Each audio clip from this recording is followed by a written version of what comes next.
अस्सलाम वालेकुम dear students, I hope कि आप बिल्कुल खैरियत से होंगे।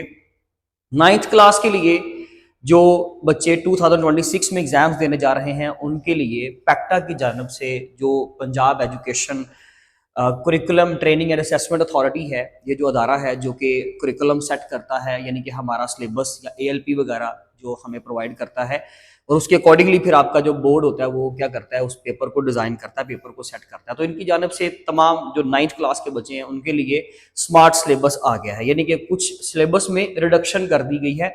उसकी रीज़न ये है कि क्योंकि बुक अभी जो है दोबारा से सारी बुक्स, आपको पता है कि सिलेबस जो चेंज हुआ, तो बुक्स के पब्लिश होने के बाद एक तो बुक को मार्केट में आने में टाइम लगा, और डिफरेंट रीजंस की वजह से इन्होंने क्या किया कि सिलेबस को कम कर दिया है। 26 के लिए जो जो बच्चे 2026 में अटेम्प्ट देने जा रहे हैं उनके लिए तो ये रिड्यूस हो चुका है।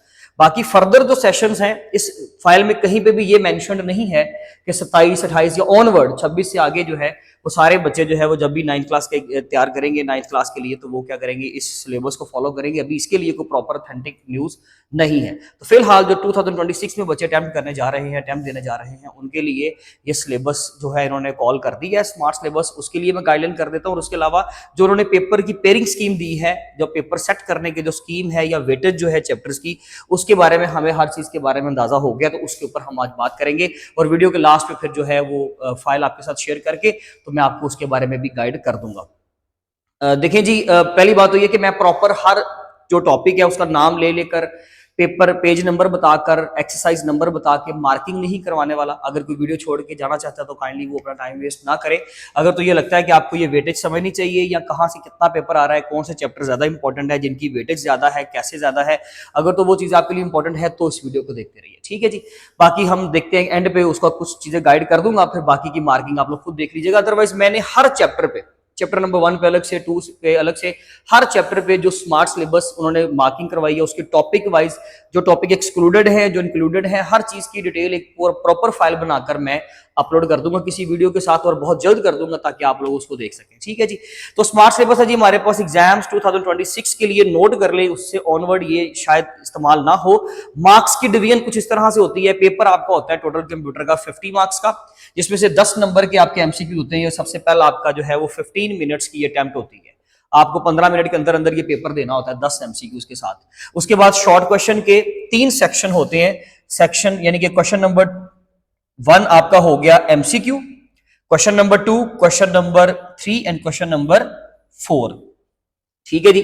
और ये तीनों बेसिकली क्या है, आपके शॉर्ट क्वेश्चंस के सेक्शंस होते हैं। हर एक में 6 क्वेश्चंस होते हैं, लेकिन हमने उसमें से 4 क्वेश्चंस को क्या करना होता है, अटेम्प्ट करना होता है। और वो 4 क्वेश्चन जो है ज़ाहिर है वो डिफरेंट चैप्टर से बनकर आएंगे। जो टोटल 6 होंगे उनमें से हम 4 अटेम्प्ट करेंगे। तो शॉर्ट क्वेश्चन जो है वो आपका 2 नंबर का होता है, MCQ आपका 1 नंबर का। तो 10 मार्क्स तो यहां से हो गए ना सीधे सीधे 10 MCQ के, और 4 + 4 टोटल हो गए 12, एंड 12 × 2 24 मार्क्स के शॉर्ट क्वेश्चंस हम लोगों ने अटेम्प्ट करने। यानी कि अगर मैं यहां पे लिखूं कि 50 में से 10 नंबर आपके MCQ के और 24 मार्क्स के आपके जो है वो टोटल हो गए शॉर्ट, क्योंकि 12 थे जो आपने अटेम्प्ट करने। टोटल आपको 18 मिलेंगे ना, 6 इस सेक्शन के, 6 इसके, 6 इसके, और उसमें से आप 4 अटेम्प्ट करोगे अपनी मर्जी के, तो ये टोटल हो गए 12 एंड 12 2 = 24। उसके अलावा हमारे पास जो लॉन्ग क्वेश्चन के लिए बचेंगे क्वेश्चन नंबर 1, 2, 3, 4, अब question number 5, question number 6 and question number 7, 3 long question होंगे टोटल, जिसमें से हम लोगों को कितने अटेम्प्ट करने हैं, 2। आपको टोटल 3 लॉन्ग मिलेंगे, आपने 2 अटेम्प्ट करने हैं, जिसमें से एक में अब इन्होंने ये पैटर्न शुरू किया है कि उसको A और B पार्ट में डिवाइड कर दिया। वरना आज से पहले जो पिछला बैच था, जितने भी पिछले बैच गुजरे हैं, इस बुक से पहले जो बुक थी उसमें से जब भी क्वेश्चन आता था तो स्ट्रेट फॉरवर्ड क्वेश्चन आता था, A और B का पार्ट का कॉन्सेप्ट नहीं होता था। बहुत पहले था, बाद में खत्म कर दिया गया, लेकिन अब फिर से इन्होंने जो लास्ट क्वेश्चन है उसको A और B 2 पार्ट्स में डिवाइड कर दिया है। तो बेहतर है कि आप लोग ये अटेम्प्ट करें। खैर वो आपकी मर्जी है, मैं हर चीज अपने एंड पे इसको गाइड करने वाला हूं। तो 2 क्वेश्चन हमने अटेम्प्ट करने हैं, और एक क्वेश्चन जो होता है यहाँ पर 8 नंबर का होता है, तो 2 × 8 16 मार्क्स के आपके वो हो गए 2 लॉन्ग क्वेश्चन। तो इसमें 16 भी ऐड कर दे ले जी, आपके 50 मार्क्स इस तरह से पूरे हो गए। पेपर की सेटिंग्स के बारे में अगर हम बात करें तो question number 1 MCQ, 10 MCQ total पूरे करने हैं 1 to 4, यानी कि चैप्टर नंबर 1 से लेकर चैप्टर नंबर 4 तक, 1, 2, 3 एंड 4, इन 4 चैप्टर्स में से आपके 4 MCQs प्लस 6 to 11 टोटल बन गया आपके 6 चैप्टर। ठीक है जी। इसमें से हर एक चैप्टर में से एक एक एमसीक्यू, तो यहां से 6 हो गए, टोटल आपके 10 एमसीक्यूज इस तरीके से उन्होंने कंप्लीट कर देने हैं। यानी कि चैप्टर नंबर 5 और 12 में से एमसीक्यू नहीं आएगा आपके, वो एक्सक्लूडेड है। उसके बाद question number 2, 3 and 4, question number 2, 3 and 4 तीन शॉर्ट क्वेश्चन के सेक्शन है। ये आपका एमसीक्यू का क्वेश्चन नंबर 1 था, ठीक है जी। ये अब आपका आ गया पार्ट 2, यानी कि आपका जो सब्जेक्टिव पोर्शन होता है उसमें से 3 क्वेश्चन है, question number 2, 3 and 4। Question number 2 में चैप्टर नंबर 1 से सवाल आएंगे, 2 से, 3 से और 4 से, यानी कि पहले 4 चैप्टर के लिए एक शॉर्ट क्वेश्चन का सेक्शन सेट किया जाएगा। चैप्टर नंबर 1 से एक शॉर्ट क्वेश्चन आएगा, चैप्टर नंबर 2 से 2 शॉर्ट क्वेश्चन आएंगे, चैप्टर नंबर 3 से भी 2 और चैप्टर नंबर 4 से भी एक। तो टोटल कितने हो गए? 1 + 2 3, 3 + 2 5, 5 + 1 6, टोटल 6 शॉर्ट क्वेश्चंस आपके पूरे हो गए। आपने 4 अटेम्प्ट करने हैं। अब आपकी मर्जी कि आप इसको टाइम देते हो, इसको टाइम देते हो साथ, या फिर इन 2 चैप्टर्स को टाइम देते हो ज्यादा अच्छे तरीके से, वो अभी हम वेटेज पे बात करेंगे जाके, ठीक है जी। ये it's totally up to you. एक रिकमेंडेशन मेरी तरफ से ये होगी कि जाहिर है क्योंकि इनमें क्वेश्चंस ज्यादा है और क्या है जी, थ्योरेटिकल क्वेश्चन ज्यादा है, लेकिन देखिए उसकी वेटेज कितनी है, एक सवाल, तो बेहतर नहीं कि बंदा ये 2 चैप्टर तैयार कर ले। थोड़ा टेक्निकल काम है, लेकिन अगर ये 2 कर लेंगे अच्छे तरीके से तैयार, तो आपके 4 शॉर्ट क्वेश्चन इधर से अटेम्प्ट हो जाएंगे, लेकिन आपके पास चॉइस नहीं होगी। वो तो खैर एग्जाम्स अभी बहुत दूर है, इसके बारे में हम बहुत सारी बातें करते रहेंगे, बहुत सारी वीडियोस अभी और भी आएंगी। ले जी, एक शॉर्ट क्वेश्चन का सेक्शन हो गया। क्वेश्चन नंबर 3 की बात करें तो 2 क्वेश्चन यहां से, यानी कि चैप्टर नंबर 6 से 2 शॉर्ट क्वेश्चन, चैप्टर नंबर 7 से, चैप्टर नंबर 5 से 1, चैप्टर नंबर 8 से भी 1। चैप्टर नंबर 5 की ना जो सॉफ्टवेयर सिस्टम्स है उसकी बहुत कम वेटेज रखी है मार्क्स के हवाले से, यानी कि पूरे चैप्टर नंबर 5 से ना 2 नंबर का सवाल आ रहा है, वो बस एक शॉर्ट ही आ रहा है बस यहाँ पे। तो मैं सबसे पहले ये बोलूंगा कि इसको क्रॉस किया जाए, यानी कि इसको तैयारी में, हाँ एक चीज याद रखिएगा, ये कोई ऐसी चीज नहीं है कि जी इसको हर स्टूडेंट को फॉलो लाजमी करना चाहिए। जो टॉपर बच्चा होता है जिसने अच्छे मार्क्स, अच्छे ग्रेड बनाने होते हैं ना, वो सिर्फ स्कीम से हेल्प लेता है, अपने टारगेट को सेट करता है, अपने पेपर को सेट करता है कि मैंने, ये मेरा एक स्ट्रेटजी होगी पेपर को अटेम्प्ट करने की। कोई ऐसी चीज नहीं है कि जी इसके बगैर तो हमारा बुरा ही हाल हो जाएगा, तो ऐसा कुछ नहीं है। ये जस्ट एक सपोर्ट होती है स्टूडेंट के लिए, उसका एक प्रॉपर प्लान बनाने का एक तरीका होता है, एक स्टेज है जो उसने पार करनी है। अदरवाइज ठीक है, आप अपनी स्ट्रेटजीज अपनी बनाए, लाजमी तौर पर अपने प्लान सेट करें, यहां से बहुत कुछ सीखे, लेकिन फुली डिपेंडेंट ना हो। ये चीज अपनी याद रखिएगा। बोर्ड में अगर गलती से भी थोड़ा बहुत इधर उधर हो गया, आप लोग बड़े कंफ्यूज हो जाओगे इस बात से मेरी से, तो बहुत सारे कमेंट्स भी शायद यहाँ पर आएंगे, लेकिन ऐसा हो जाता है कभी पेपर अगर थोड़ा सा डिस्टर्ब हो गया तो आप तो कहोगे सर हमारा तो बहुत नुकसान हो गया। तो इसलिए फुली रिलाई नहीं करते, हाँ आप इसके मुताबिक तैयारी करें, लेकिन आप चीजों को ख्याल करें कि हमें थोड़ा बहुत एक्स्ट्रा पढ़ लेना चाहिए और एक्स्ट्रा चैप्टर्स तैयार करने चाहिए। चैप्टर नंबर 6 में से 2, 7 से 2 और 5 से 1 और 8 से भी 1, तो ठीक है जी, आप यहां से ये 2 चैप्टर को प्रेफर करें, कोई इश्यू नहीं है। उसके बाद क्वेश्चन नंबर 4 की बात करें, देखिए ना 2, 2, 4 और 2, 6 क्वेश्चन पूरे हो गए, शॉर्ट 4 हमने अटेम्प्ट करने। चैप्टर क्वेश्चन नंबर 4 की बात करें, फिर से 4 चैप्टर इसमें शामिल होंगे, देखिए ना 1, 2, 3, 4, उसके बाद 5, 6, 7, 8, 9, 10, 11, 12, हर चैप्टर से कुछ ना कुछ तो आ रहा है। तो ये 4 आखिरी चैप्टर रह गए। 2 क्वेश्चन चैप्टर नंबर 9 से, 2 होंगे 12 से, चैप्टर नंबर 12 से, चैप्टर नंबर 10 से 1, चैप्टर नंबर 11 से भी। ठीक होगा जी। अब आप देख लें कि चैप्टर नंबर 9, 12 करना चाहिए या इनके साथ कोई और मिलाएंगे आप, तो वो आपकी मर्जी है। अगर आप चाहते हो कि मेरे पास चॉइस हो, तो आपको तकरीबन हर सेक्शन में मिनिमम 3 चैप्टर्स तो लाजमी करने चाहिए। इस 3 इसमें से, 3 इसमें से, 3 इसमें से, यानी कि 9 शॉर्ट क्वेश्चंस के लिए तो चैप्टर है आपके 9 चैप्टर्स आप लाजमी तैयार करें, ताकि आपके पास चॉइस भी हो। 2-2 वालों को सिलेक्ट करें, साथ एक कोई भी मिला लें, यहां से 1 मिला लें, मेरे ख्याल से बहुत तैयारी हो चुकी होगी। अब इसको मिला लें, इसको मिला दें, आपकी मर्जी, लेकिन आपका काम इस तरीके से आसानी से हो जाएगा। ये आपका हो गया सेकंड पार्ट। अब आ गया आप थर्ड पार्ट पे। 3 लॉन्ग क्वेश्चन है ना, question number 5, 6 and 7। Chapter number 3 से 1 लॉन्ग आना है मस्ट, ठीक है जी। चैप्टर नंबर 3 आपका जो डिजिटल सिस्टम्स वाला है, लॉजिक डिजाइन वाला, इंपॉर्टेंट क्या चीजें हैं वो हम बाद में किसी और वीडियो में बात करेंगे, इसकी ड्यूरेशन वरना बहुत ज्यादा हो जाएगी। चैप्टर नंबर 3 से 1 लॉन्ग क्वेश्चन आना है, चैप्टर नंबर 6 से 1 लॉन्ग आना है मस्ट। और वो बच्चों का सवाल होगा सर वो एक्सरसाइज में से आएगा या लेसन में से आएगा? भाई दोनों जगह से आ सकता है, एक्सरसाइज में से भी आ सकता है, जो एक्सरसाइज के क्वेश्चन जिन्होंने एक्सक्लूड करवा दिए वो निकाल दे, बाकी जो इंक्लूडेड है वहां से देखें, वहां से क्वेश्चन बन सकता है। हाफ एडर फुल एडर का क्वेश्चन बहुत इंपॉर्टेंट है, के मैप का कॉन्सेप्ट बहुत इंपॉर्टेंट है, बूलियन फंक्शंस का कॉन्सेप्ट बहुत इंपॉर्टेंट है। तो वो आपका इवन पहला पेज ही जो है चैप्टर नंबर 3 का वो बहुत इंपॉर्टेंट है, तो वो हम उसके बारे में तो खैर बाद में डिसाइड करेंगे।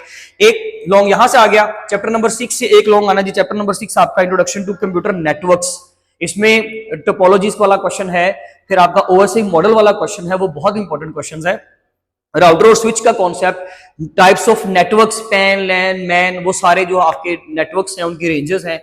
फिर आईपी का क्वेश्चन है इसके अंदर। तो बहुत सारी क्वेश्चनिंग जो है वो उसके अंदर भी इंपॉर्टेंट है, लेकिन उसके ऊपर बाद में बात करेंगे। ठीक है जी। चैप्टर नंबर 6 एक हो गया, ये बेस्ट ऑप्शन है कि आप इन दोनों को तैयार कर लें। चैप्टर नंबर 3 और 6 का बेनिफिट पता क्या है? चैप्टर नंबर 3 और चैप्टर नंबर 6 का बेनिफिट ये है कि आप लोग जरा देखें कि अगर आप 3 तैयार करते हो तो 13 मार्क्स प्लस 2 15 मार्क्स आपके यहीं से तैयार हो गए। सॉरी 6 में से, बल्कि 13 है, सॉरी मैं इसीलिए तो उसको कह रहा था कि ये गलत कैसे हो सकता है। इस तरह से है ये। तो अब देखें चैप्टर नंबर 6 से कितने 13, अगर ये बंदा ये 2 चैप्टर तैयार कर ले तो 13 प्लस 13 कितना हो गया 26। और आपको पता है कंप्यूटर में 50 में से कितने वाला पास होता है? 17 वाला। 16.5 होता है वैसे, तो 17 वाला बच्चा आपका पास होता है। मतलब मैं ऐसा सब्जेक्ट नहीं है कंप्यूटर के जिससे डरा जाए कि जी तो पास करना है पहले मैंने, नो, ऐसा सब्जेक्ट ये नहीं है। ये बड़ा जबरदस्त, बड़ा खूबसूरत सब्जेक्ट है और आपको बहुत अच्छे मार्क्स देता है, बहुत अच्छा मार्क्स गिवर सब्जेक्ट है। तो ये बस मैं एक जस्ट आपको समझ लीजिए खुश करने के लिए मैंने ये पॉइंट बोला, अदरवाइज ऐसा है नहीं। 13 प्लस 13 का मतलब हो जाएगा 26। तो 26 जो है वो आपके मार्क्स यहां से इन 2 चैप्टर से कवर हो सकते हैं। देखिए ना, उसमें तो शॉर्ट भी आ रहा है, शॉर्ट, फिर एमसीक्यू भी कंफर्म है इन दोनों में से, फिर इनमें से एक एक लॉन्ग भी आ रहा है, तो ये एक अच्छा ऑप्शन होगा।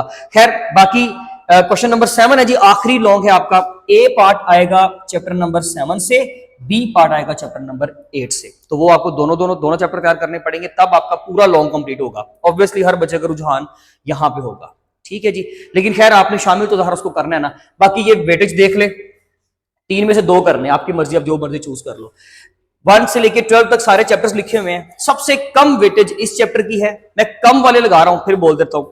और इसके अलावा आपके ये 2 चैप्टर्स की वेटेज बहुत कम है, और इसके अलावा चैप्टर नंबर 1, जबकि ऐसा होना नहीं चाहिए था, लेकिन इनकी वेटेज जो है वो बहुत ज्यादा कम है, बहुत कम है। ठीक है जी, आप इन चैप्टर्स को खास करके जो है वो ये जहन में रखें कि मैंने बस तकरीबन जो है वो जो जरूरी चीजें हैं, जो जरूरी एलिमेंट्स हैं वो तैयार करने हैं। अदरवाइज जो इंपॉर्टेंट है वो आपके सामने है। चैप्टर नंबर 3 और 6 को बहुत ज्यादा टाइम दें, चैप्टर नंबर 7 और 8 को टाइम दें लाजमी तौर पे।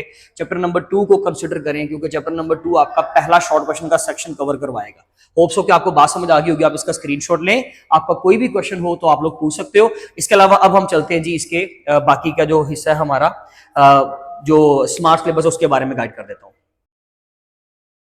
अब अगर हम स्मार्ट सिलेबस के हवाले से बात करें तो इसमें एक चीज याद रखिएगा कि पहले तो एक फेक न्यूज आई थी जिसमें उन्होंने प्रॉपर पूरे चैप्टर्स ही निकाल दिए थे, तो जो कि एक अच्छा स्टेप नहीं है। डेफिनेटली हमें चाहिए था कि हम कुछ जो टॉपिक्स हैं चलें, जो बच्चों को लगता है कि ये मुश्किल है, और उनको रिमूव कर देना चाहिए था, और वो कर दिए गए हैं। काफी हद तक हमें सपोर्ट मिली है इस चीज से। तो जितने भी हमारे चैनल पे, मैं अगर पहले अपनी बात ये क्लियर कर दूं कि जितनी भी वीडियोस पड़ी, अब यहाँ से भी बच्चा कंफ्यूज होगा कि ये टॉपिक शामिल है नहीं है, तो आपने फिर अपलोड क्यों किया? अपलोड तो मैंने आज की डेट से पहले कर दिया हुआ सारा। मेरा तकरीबन सारा जो सिलेबस है 9th क्लास कंप्यूटर का, वो आज की डेट से पहले कंप्लीट हो चुका हुआ है। एक लॉन्ग क्वेश्चन की लास्ट चैप्टर की वीडियो रहती है, जो वो भी आजकल में अपलोड हो जाएगी। इसके अलावा बाकी हमारा सिलेबस तो वहां पे कंप्लीट है। तो वो वीडियोस जो कि सिलेबस का हिस्सा नहीं होंगी, अगर वो अगले साल हिस्सा नहीं हुई तब डिलीट की जाएगी, वरना वो चैनल पे ऐसे ही मौजूद रहेगी, ताकि क्योंकि मैं अपना सारा बना हुआ काम खराब नहीं कर सकता। तो इसलिए देखिए जी, सबसे पहले चैप्टर नंबर 1 में जस्ट एक आइडिया दे रहा हूं कि किस तरीके से मार्किंग कर लेनी चाहिए आपको। इसमें कोई परेशानी वाली बात नहीं है, मैंने हर चैप्टर के लिए अलग से वीडियो बनानी है, और आप लोगों ने मिस गाइड नहीं होना, बस इस चीज का याद रखिएगा। सबसे पहला chapter number 1 introduction to systems, तो उसमें टाइप्स ऑफ सिस्टम। अब जो आगे कॉलम लिखा हुआ ना, डिलीटेड कंटेंट एंड क्वेश्चंस, ये एक्सक्लूडेड पोर्शन है जो हमें शामिल नहीं करना। तो इसमें टाइप्स ऑफ सिस्टम्स ऑब्जेक्टिव है। सिस्टम ऑब्जेक्टिव में हम लोगों ने अगर इसको माइनस करें, पेज नंबर 3 पे ये कंटेंट लिखा हुआ है। ठीक है जी, तो टाइप्स यानी कि ऑब्जेक्टिव शामिल रहेगा। Component, basic components of system का जो पहली जो हेडिंग है वो है ऑब्जेक्टिव, वो शामिल है, लेकिन उसके अंदर जो डिटेल थी ना टाइप्स ऑफ सिस्टम ऑब्जेक्टिव की, वो निकाल दिया जाएगा। और जब ये टॉपिक निकाल दिया जाएगा ना, तो इस टॉपिक से रिलेटेड एमसीक्यू भी निकलेगा, इस टॉपिक से रिलेटेड शॉर्ट भी निकलेगा, और अगर ये लॉन्ग का क्वेश्चन है तो ये भी निकल गया। ठीक है, तो इससे रिगार्डिंग कोई क्वेश्चन नहीं पूछा जाएगा। अगर कोई आ जाता है, लेट्स से गलती है, हो जाती है, हो सकता है इसमें मैंने पूरी एक्सप्लोर नहीं की ये फाइल, लेकिन कॉमन सेंस की बात है, जब ये टॉपिक निकल गया तो ये एमसीक्यू के लिए भी गया, ये शॉर्ट के लिए भी गया, और ये लॉन्ग के लिए भी गया। ठीक है जी, अगला पेज आपका शामिल है, जबकि यहां पर लिखा हुआ है पेज नंबर 3 to 4। अब पहला एक कंफ्यूजन पॉइंट यहाँ पे जो है, आपको पॉइंट जो है वो कंफ्यूज करेगा कि सर 3 पे आइए तो 4 पे कैसे जा सकता है? भाई उसकी कुछ पिक्चर आगे बनी हुई है बस, तो उसमें कोई परेशानी वाली बात नहीं है। ये आपने पेज नंबर को इतना जो सख्ती से फॉलो नहीं करना। टॉपिक्स देखें, वो टॉपिक्स रिमूव कर दें, बस आर्टिकल्स रिमूव कर दें, उसके अंदर जितनी भी सब हेडिंग्स आ रही हैं वो गई। मैं अभी आपको इसका अंदाजा दे देता हूँ। स्टैटिक वर्सेस डायनामिक सिस्टम्स, तो अब हम लोग स्टैटिक वर्सेस डायनामिक सिस्टम्स को रिमूव करेंगे, तो वो है जी आपका एनवायरनमेंट के अंदर की हेडिंग है। एनवायरनमेंट रहेगा, एनवायरनमेंट की डेफिनेशन रहेगी, जो स्टैटिक वर्सेस डायनामिक है वो गया, ठीक है जी। इसके अलावा एक चीज याद रखिएगा कि स्टैटिक वर्सेस डायनामिक का मतलब ये है कि उसमें डिटर्मिनिस्टिक वर्सेस नॉन डिटर्मिनिस्टिक की हेडिंग शामिल होगी हमारे, यानी कि यहां पर वो शामिल रहेगा, वो सिर्फ उसने उतना पोर्शन एक्सक्लूड किया है। इस चीज को समझना बहुत जरूरी है। उसके बाद अगर हम चले नेक्स्ट टॉपिक पे, तो इसमें उन्होंने शामिल क्या निकाला जी, एक्टिविटी पेज नंबर 6 पे। पेज नंबर 6 पे जो भी एक्टिविटी 1 है 2 है वो सारी निकाल दें, क्योंकि आगे पेज नंबर लिखा हुआ है, एक्टिविटी का नंबर नहीं लिखा हुआ, तो उस पेज पे जितनी एक्टिविटीज हैं वो आप माइनस कर दो। इसके अलावा टाइप्स ऑफ सिस्टम हो गया, टाइप्स ऑफ सिस्टम का सारा टॉपिक वो पेज नंबर भी उन्होंने बताया हुआ है, पेज नंबर 7 to 8, तो जी आपका सारा, बल्कि 7 to 10 सॉरी, ये टाइप्स ऑफ सिस्टम 1.2 आर्टिकल सारा ही गया, यानी कि सोशल सिस्टम्स तक जितना पार्ट बनता था वो सारा गया, ठीक है जी। उसके बाद आप आ जाएंगे नेक्स्ट टॉपिक पे, जिसमें आ जाएगा टाइप्स ऑफ सिस्टम्स के बाद design science of computer science, page number 12 पे। पेज नंबर 12 पे जो डिजाइन साइंस है वो आपका टॉपिक, उसमें 1.3.2 आर्टिकल गया। 1.3.3 जो है कंप्यूटर साइंस, या 1.3.3.1 article natural science of computer science, ये माइनस नहीं हुआ। इस चीज को आप ये याद रखिएगा। पेज नंबर 12 का हरगिज ये मतलब नहीं है कि सारा पेज गया, उन्होंने डिजाइन साइंस लिखा हुआ है, natural science and design science, तो नेचुरल साइंस को शामिल कर लिया, डिजाइन साइंस को निकाल दिया, तो ठीक है। उससे रिगार्डिंग 1.3.3.1 आर्टिकल में अगर डिजाइन साइंस और नेचुरल साइंस का कहीं पे कोई कंपैरिजन आ जाता है, कुछ और आ जाता है, तो वो डेफिनेटली वो क्वेश्चन इस तरह से वो उससे गुरेज करेगा, ऐसा क्वेश्चन वो शामिल नहीं करेगा। तो इसको कंफ्यूज नहीं होना, यहां से डिजाइन साइंस निकाला है, नीचे वाला पोर्शन रहेगा, जिस हेडिंग का इसके साथ ताल्लुक नहीं है वो रहेगी। पेज नंबर का हरगिज ये मतलब नहीं होगा कि सारा पेज निकाल दिया, ठीक है जी। लेट्स से अगर हम गलत भी हैं तो कोई बात नहीं, हमने कम चीजें छोड़कर नंबर अच्छे ले लेने हैं, ज्यादा चीजें छोड़ के नंबर कम नहीं कर सकते अपने। अगर कोई एग्री नहीं करता तो इट्स ओके। इसके बाद है जी हमारे पास कंप्यूटर एज सिस्टम, तो कंप्यूटर एज सिस्टम में पेज नंबर 13 to 15 की बात करें तो 13 to 15 में कंप्यूटर एज सिस्टम 1.4 आर्टिकल आपका सारा माइनस हो जाएगा। 1.5 से आप शुरू करोगे दोबारा, 1.4 सारे खत्म, पेज नंबर जो भी लिखा हुआ है उससे फर्क नहीं पड़ता। इसके बाद हमारे पास है जी जो इसमें टॉपिक है computing systems, page number 18 to 20, page number 18 to 20 computing system 1.6 आपने आर्टिकल निकाल दिया, वो पेज नंबर 20 तक जाएगा, ठीक है जी, सारा गया। उसके बाद आपका जो है वो एक्सरसाइज के हवाले से गाइड कर रहा है कि एमसीक्यू नंबर 4, 6, 7, 10 गया, पेज नंबर 22 to 23 पे है ये, ठीक है। शॉर्ट क्वेश्चन नंबर 3, 4, 10 माइनस हुआ जो कि पेज नंबर 23 पे है, और लॉन्ग क्वेश्चन नंबर 2 से लेकर 5 तक माइनस, यानी कि निकाल दिए। क्वेश्चन नंबर 8 भी निकाल दिया जो कि पेज नंबर 23 पे है। इस तरीके से मार्किंग करनी है। अगर कोई किसी का कोई इशू हुआ, कोई प्रॉब्लम हुआ, तो आप एक डिटेल्ड कमेंट कर दिया करें, मैं आपको प्रॉपर लिख दिया करूंगा, वरना अदरवाइज ये इतनी लंबी डिस्कशंस जो है वो सिर्फ आपका टाइम वेस्ट करेगी और मेरा भी। आपके पास फाइल है, फाइल नीचे डिस्क्रिप्शन बॉक्स में आपको ऐड करके दे दूंगा, ठीक है जी। डिस्क्रिप्शन बॉक्स में वीडियो जहां पे चल रही है मोबाइल पे, किसी भी जगह पे जहां पे टाइटल शो रहा होता है, टाइटल से नीचे एक बटन, जो एक लाइन आ रही होती है, अगर वो कंप्लीट ना हो तो आगे मोर लिखा होता है, उसके ऊपर क्लिक करें तो वो सारी डिस्क्रिप्शन ओपन हो जाएगी। उस डिस्क्रिप्शन में जाएं, जब वीडियो के बारे में बात हो रही है वहां पर नीचे आपको पीडीएफ का लिंक मिल जाएगा, आप उस पीडीएफ के लिंक के ऊपर क्लिक करें तो वो फाइल आपकी क्रोम पे ही, जहां पे भी जो भी ब्राउजर आप यूज करते हो उसके ऊपर ओपन होगी, उसको डाउनलोड करके नोट कर लें। अदरवाइज आपको स्क्रीनशॉट जो है वो अपलोड करके भेज दिए जाएंगे, आप यहां से फेवर लें, अपनी तैयारी करें। Wish you very good luck for your exams. बाकी इंशाल्लाह साथ साथ हमारी बातें चलती रहेंगी। नेक्स्ट वीडियो में मिलेंगे, अपना बहुत ज्यादा ख्याल रखें। Thank you so much.